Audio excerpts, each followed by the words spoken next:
ओम श्री गुरुभ्यो नमः। हरिः ओम।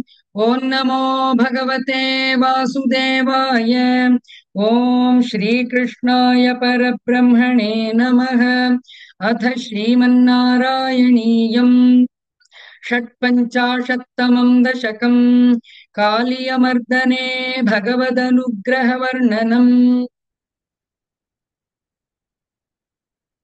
रुचिरकम्पितकुण्डलमण्डलः सुचिरमीशननर्तितपन्नगे अमरताडितदुन्दुभिसुन्दरम् वियति गायति दैवतयौवते। नमति यद्यदमुष्य शिरोहरे परिविहाय तदुन्नतमुन्नतम् परिमथन् पदपङ्करुहाचिरम् व्यहरथाः करतालमनोहरम्। त्वदवभग्नविभुग्नफणागणे गलितशोणितशोणितपाथसि फणिपताववसीदति सन्नताः तदबलास्तव माधव पादयोः। अयि पुरैव चिराय परिश्रुतत्वदनुभाव विलीनहृदोहिताः मुनिभिरप्यनवाप्य पथैस्तवैः नुनुवुरीश भवन्तमयन्त्रितम्। खनिवधूगणभक्तिविलोकन प्रविकसत् करुणाकुलचेतसा फणिपतिर्भवताच्युत जीवितः त्वयि समर्पितमूर्तिरवानमत्।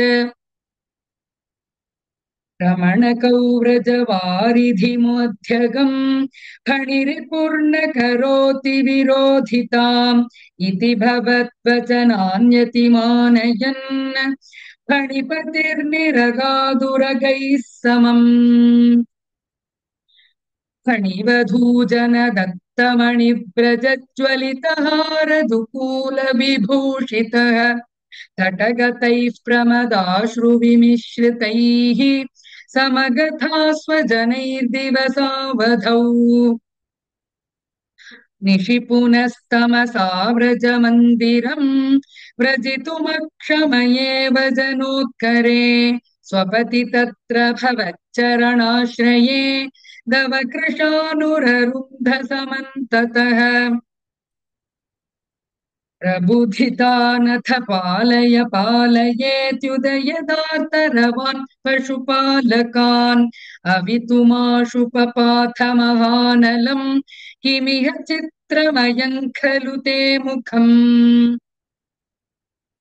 शिखिनिवर्णत एव हि पीतता परिलसत्यधुना क्रिययाप्यसौ इति नुतः पशुपैर्मुदितैर्विभो हर हरे दुरितैः सह मे गदान्। इति श्रीमन्नारायणीये कालियमर्दने भगवदनुग्रहवर्णनम् नाम षट्पञ्चाशत्तमं दशकं समाप्तम्।